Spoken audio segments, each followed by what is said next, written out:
Suppose मैंने आपकी नाक ऊंची कर दी, वो ऊंची ही रहेगी, वो कम नहीं होगी। एक एग्जांपल होता है कि नाक तो ऊंची हो गई लेकिन मेरा चेहरा भर गया, बाद में मैं हो गई मोटी। तो उस सिचुएशन में आप कहोगे कि नाक तो अब उतनी ऊंची नहीं लगती है, नाक तो वही है। सर्जरी के बाद नाक वही है, आपको मेंटेन करना आपकी जिम्मेदारी है।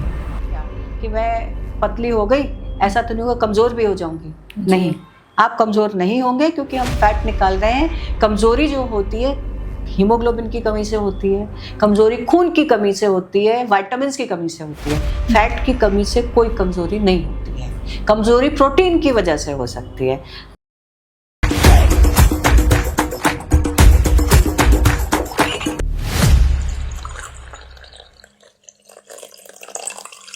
सर्जरी करने के बाद क्या खाना बना पाएंगे? हम गैस के सामने जाएंगे, आप प्लास्टिक लगा दो वो पिघल जाएगी, बट ऐसा कुछ नहीं है। हम प्लास्टिक लगाते नहीं। जो सर्जरी हो गई वो फिक्स्ड है, वो चेंज नहीं होती। सपोज मैंने आपकी नाक ऊंची कर दी, वो ऊंची ही रहेगी, वो कम नहीं होगी। एक एग्जांपल होता है कि नाक तो ऊंची हो गई लेकिन मेरा चेहरा भर गया, बाद में मैं हो गई मोटी। तो उस सिचुएशन में आप कहोगे कि नाक तो अब उतनी ऊंची नहीं लगती है, नाक तो वही है। सर्जरी के बाद नाक वही है, आपको मेंटेन करना आपकी जिम्मेदारी है। ठीक है। सेफ्टी का दूसरा रीजन आता है क्या, कि मैं पतली हो गई ऐसा तो नहीं होगा कमजोर भी हो जाऊंगी, नहीं, आप कमजोर नहीं होंगे क्योंकि हम फैट निकाल रहे हैं। कमजोरी जो होती है हीमोग्लोबिन की कमी से होती है, कमजोरी खून की कमी से होती है, विटामिन्स की कमी से होती है। फैट की कमी से कोई कमजोरी नहीं होती है। कमजोरी प्रोटीन की वजह से हो सकती है। तो सेफ्टी में हम दो चीज़ों का मेन ध्यान रखते हैं कि पेशेंट को कोई कमजोरी नहीं होनी चाहिए, patient normal activities day 1 day 2 से कर सके। सेफ्टी का दूसरा रीजन होता है कि मैंने एनेस्थीसिया दिया, पेशेंट रिकवर करेगा 100%, बिल्कुल करेगा 100%। ये सेफ्टी के क्राइटेरिया होते हैं। आप अगर धूप में जा रहे हैं तो मेरी सर्जरी पिघल नहीं जानी चाहिए, ये सेफ्टी के क्राइटेरिया होते हैं।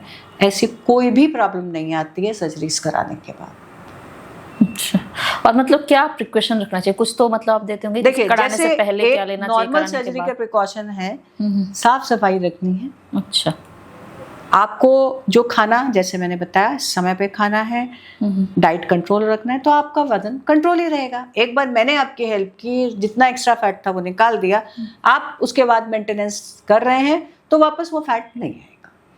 तो हम इस तरह से ही पेशेंट्स को बताते हैं कि हम आपकी मदद कर रहे हैं इनिशियल स्टेज पे, बाकी आपको अपनी खुद मदद करनी है ताकि आप मेंटेन रहें। और उसी समय एक इसमें एक और चीज़ आती है, आपने देखा होगा प्रेगनेंसी के बाद यूजुअली लेडीज का पेट बिल्कुल अलग टाइप से लटक जाता है, जिसके लिए वो बहुत जिम जाती हैं, लेकिन वो नहीं कम होता है।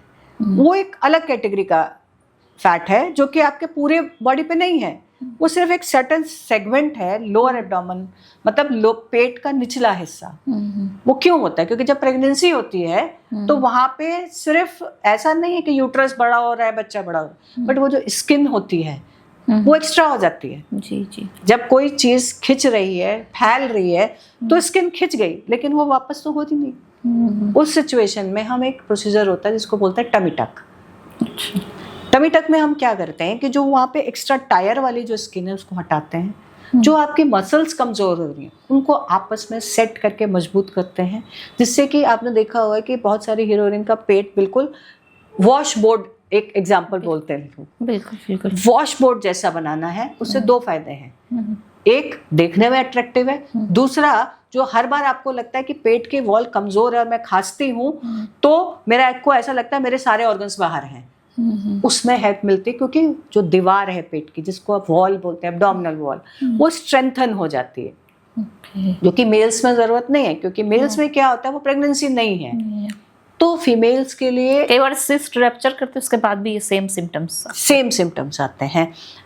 हर्निया होता है बहुत सारे को, जो एंटीरियर एब्डोमिनल वॉल में, जिसको अम्बिलिकल हर्निया बोलते हैं या वॉल का हर्निया बोलते हैं, वो प्रिवेंट होता है। जैसे जैसे एज होते हैं मसल्स कमजोर होती हैं, तो जो वॉल में हर्निया बनता है वो आप प्रिवेंट कर सकते हो। स्पेशली लेडीज में होता क्या है कि वॉल पहले ही थोड़ी कमजोर है, मसल्स कम है, ऊपर से क्या है प्रेगनेंसी हो गई और कमजोर हो गए, फिर हम जो है डाइट भी ध्यान नहीं रख रहे, हम exercise, usually Indian ladies exercise नहीं करती हैं। आजकल जो यंग जनरेशन है, एक्सरसाइज कर भी लेते तो डाइट प्लान नहीं करते हैं।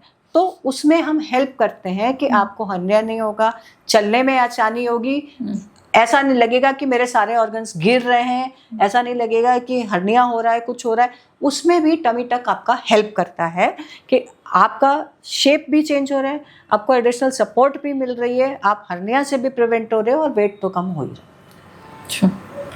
अच्छा, एक चीज़ और है कि जो जितने नॉन सर्जिकल ट्रीटमेंट हैं, जैसे बोटैक्स, फीलर्स या लेजर ट्रीटमेंट जो भी हैं, तो ये कितना इफेक्टिव है और इसमें ये कितना सेफ भी कितना है, दोनों चीज़ें बताइए। देखिए, एक नॉर्मल सी कहावत होती थी कि अमृत पी के तो कोई नहीं आया। जी जी। एक दिन तो सबको बुढ़ापे का फेस करना है। जो आपने बोला नॉन सर्जिकल ट्रीटमेंट, बोटॉक्स, फ्रेड, फिलर्स, ये सब जो भी है, ये फेस पे एजिंग कम करने के लिए हम लोग यूज करते हैं। अब बोटॉक्स करता क्या है? बोटॉक्स इंजेक्शन फॉर्म में होता है, एक टॉक्सिन होता है जिससे आपके मसल जो है रिलैक्स हो जाते हैं। जैसे आप और मैं बात कर रहे हैं तो हमारी आंखें, फोरहेड ऐसे ऐसे चलता रहता है, उसके कारण रिंकल्स आते हैं। सबके फेस पे अलग अलग टाइप के आते हैं। बिल्कुल बिल्कुल। कुछ के फोरहेड पे हॉरिजॉन्टल है, कुछ के वर्टिकल हैं। आप एक दूसरे को कभी देखोगे तो रियलाइज करोगे कि सबके अलग हैं, अलग अलग है। तो उन रिंकल्स को खत्म करने के लिए हम बोटॉक्स का इस्तेमाल करते हैं। अच्छा। बोटॉक्स समय के साथ क्या होता है, रिपीटेड लेने के बाद वो भी अपना असर थोड़ा कम करता है। अच्छा।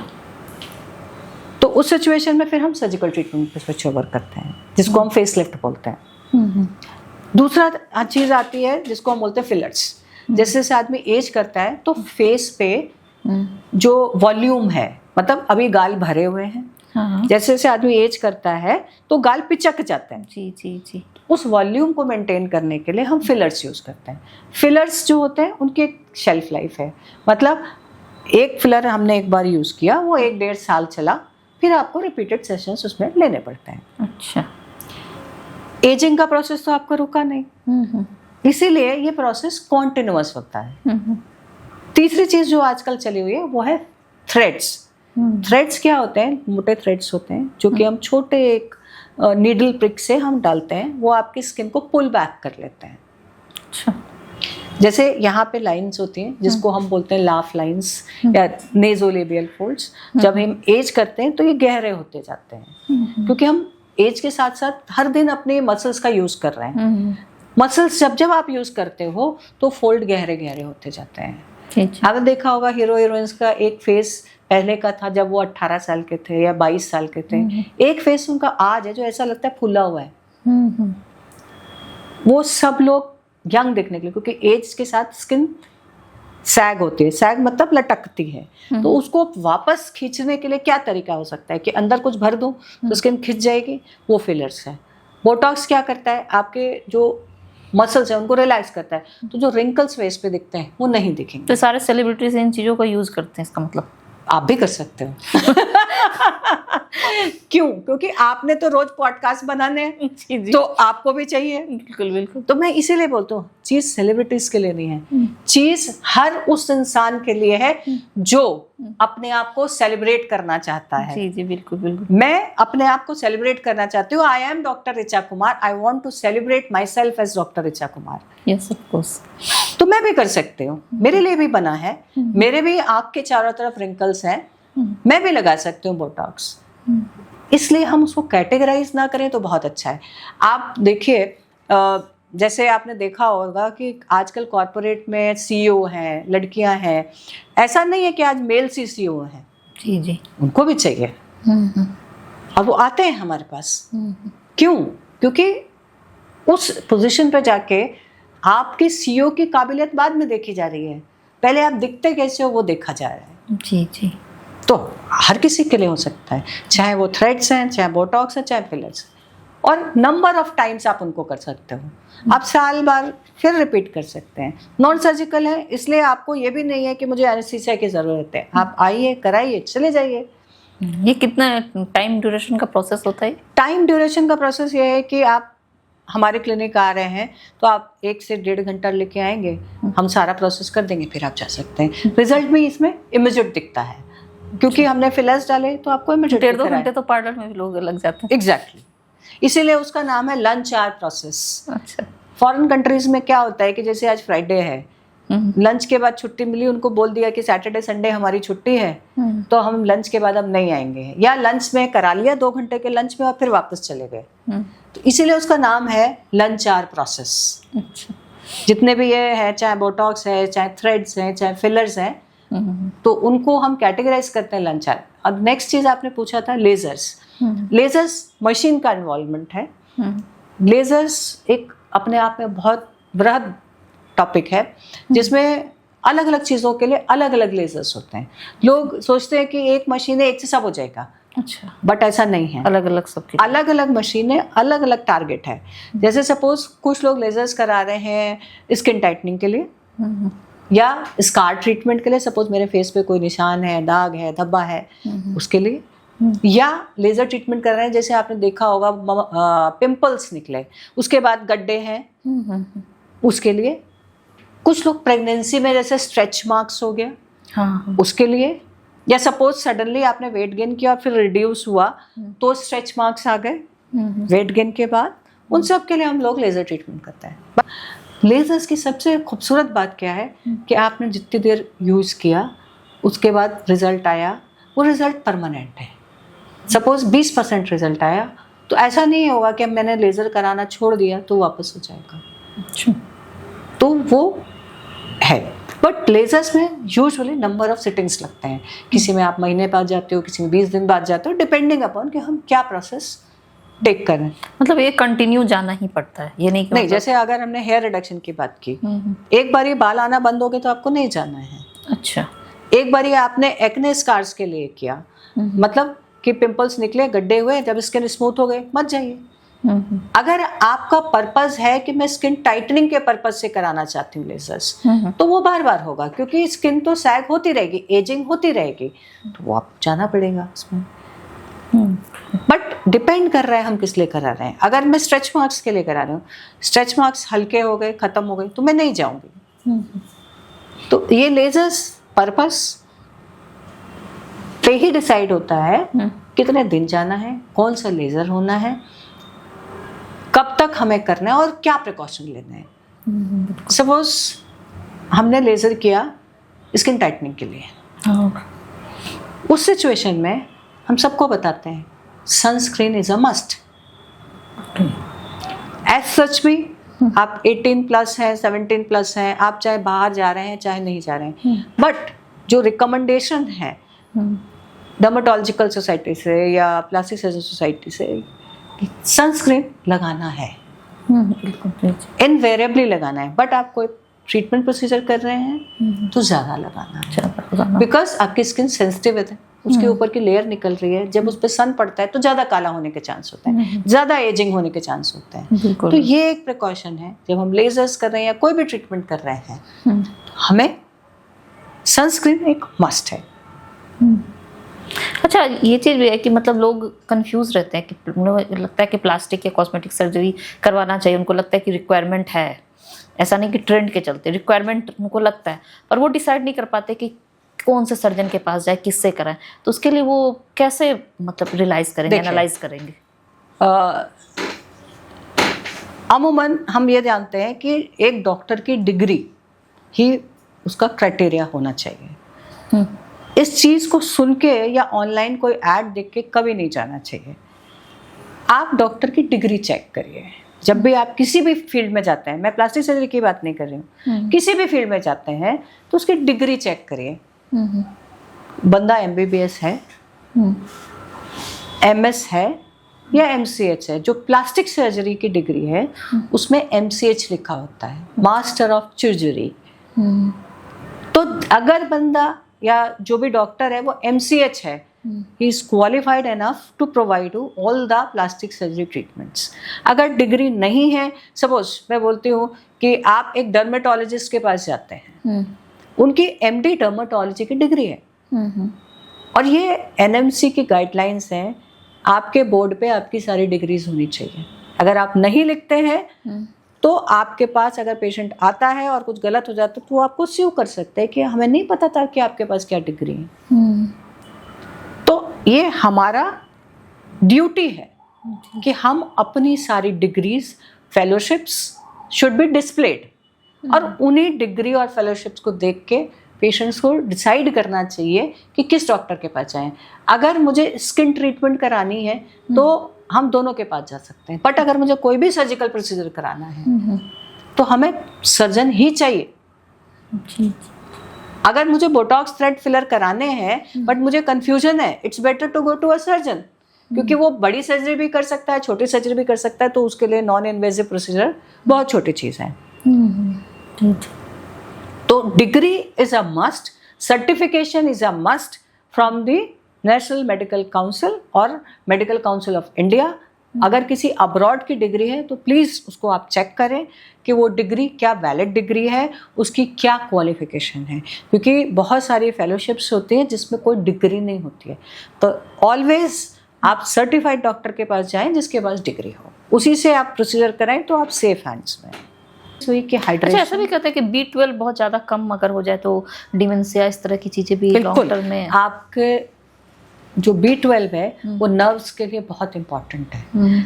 अगर नर्व्स में एक चीज़ होती है कवरिंग, आपने सुना होगा कि दिमाग में 2 लेयर्स हैं, एक ग्रे एक वाइट।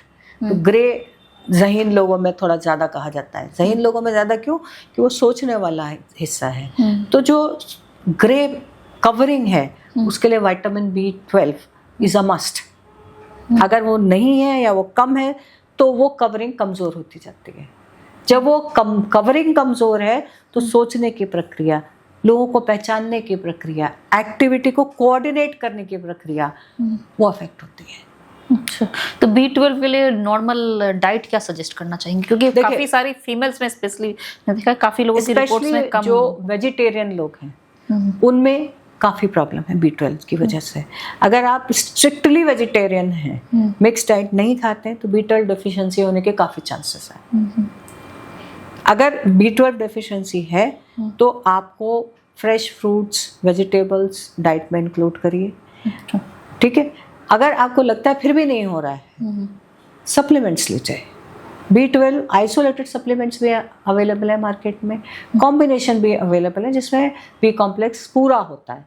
बट अगर आप आइसोलेटेड B12 डेफिशिएंसी है तो आइसोलेटेड B12 सप्लीमेंटेशन ज़रूरी है, क्योंकि जो प्रपोर्शन कंबाइंड में है वो कम है उस इन जनरल कवर करने के लिए। आइसोलेटेड के लिए उसकी क्वांटिटी आपको ज़्यादा चाहिए, तो आइसोलेटेड B12 के जो कैप्सूल्स आते हैं या टैबलेट्स आते हैं वो लेने चाहिए। और डाइट में, और जैसे नॉन वेज भी लोग खाते हो, उनको क्या खाना चाहिए? देखिए, अगर नॉन वेज को कैटेगराइज करेंगे तो वेस्ट I will start with fish.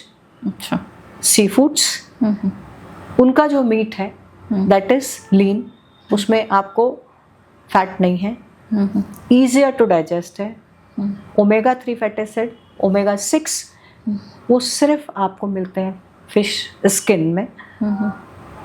फिर नेक्स्ट ग्रेड की आप बात करेंगे तो चिकन आता है, बिकॉज वो भी लीन मीट है, वो आपको प्रोटीन प्रोवाइड करता है बट कोलेस्ट्रॉल एंड फैट नहीं प्रोवाइड करता।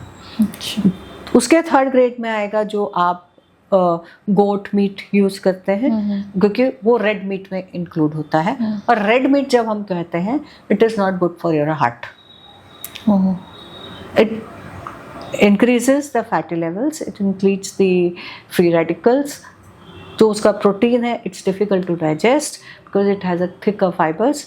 तो अगर ग्रेडिंग करते हैं नॉन वेज की, start with sea food, fish, then coming on to chicken, then और जो भी उससे बड़े जानवर हैं जिनको फैट्स हैं उनको यूज़ करते हैं, that is more dangerous to the body.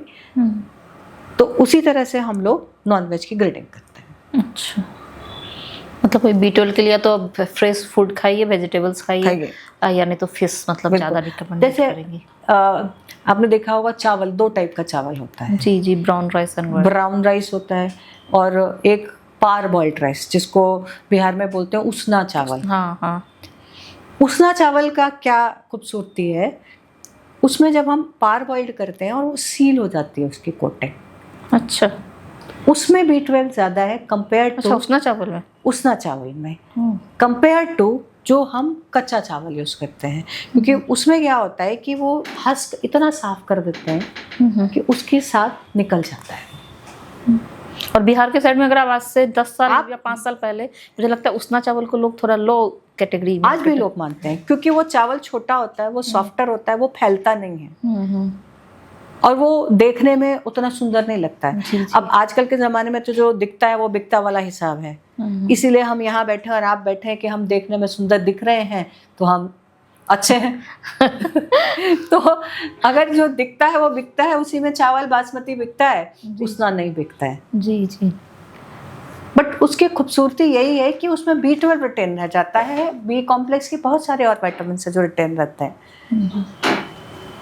Par boil का पर्पज ही ये था कि जब आप उसको कुक कर रहे हैं तो एक लेयर रहती है प्रोटेक्टिंग, जब हम पार बॉयल करते हैं पूरा उसको डीहस्क नहीं करते अच्छा, हैं। चावल में एक और भ्रम है, खास करके बिहार के तरफ, तो ये मतलब ट्रेडिशन में कि क्योंकि आप भी बिहार से बिलोंग करते हैं तो आप इसको ज़्यादा मतलब कनेक्ट कर पाएंगी कि बिहार के लोग क्या कहते हैं कि जो बर्तन में चावल बनाओ तो उसमें से निकालो पानी, वो चावल प्रीफर करते हैं। वो थोड़ा डिफिकल्ट भी है, टाइम टेकिंग भी है, प्रेशर कुकर में बनाना ईजी है।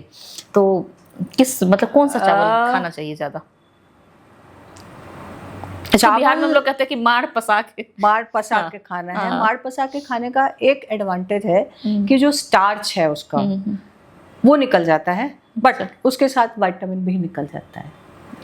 बिकॉज जब आप कुक कर रहे हैं तो जो पानी में तो जाना ही है उसको, तो जाना है तो उसमें वो विटामिन B12 जो पानी में था, अगर हम उसको पूरा सुखा लेते पानी को तो चावल के लेयर पे तो था ही था, लेकिन जो पानी में डिसॉल्व हुआ क्योंकि वो वाटर डिसॉल्विंग है B12 या बी कॉम्प्लेक्स पर से सारा, तो वो उसके साथ निकल जाता है।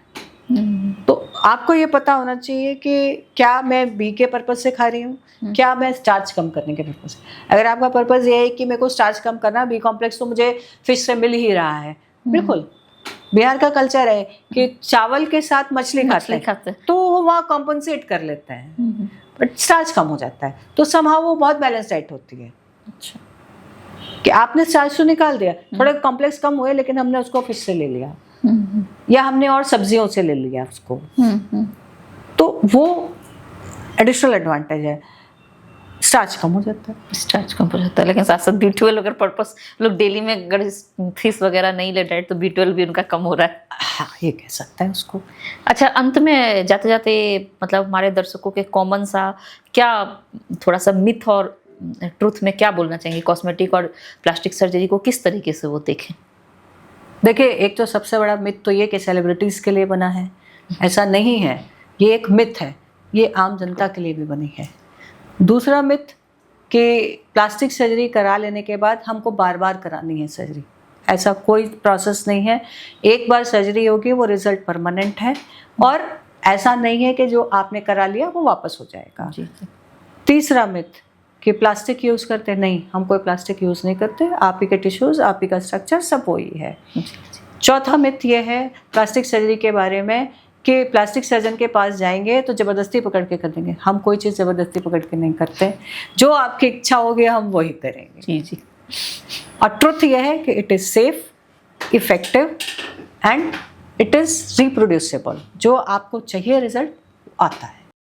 आपका हमारे शो में आने के लिए बहुत बहुत शुक्रिया, बहुत बहुत धन्यवाद। आपने काफ़ी सारी जानकारी दी और मैं चाहूँगी एक बार फिर दोबारा हम और भी सेशन करें, क्योंकि कुछ सवाल रह गए और कुछ हमारे और दर्शकों के भी सवाल होंगे इसको जानने के बाद, क्योंकि तमाम लोगों को इसकी जानकारी, अवेयरनेस मुझे तो जहाँ तक लगता नहीं है, मोर देन 50% को नहीं है। तो हो सकता है उनके भी कुछ सवाल हो, तो उन सबको लेकर मैं एक बार फिर आपके साथ बैठूंगी और हम और भी जानकारी अपने दर्शकों से साझा करेंगे।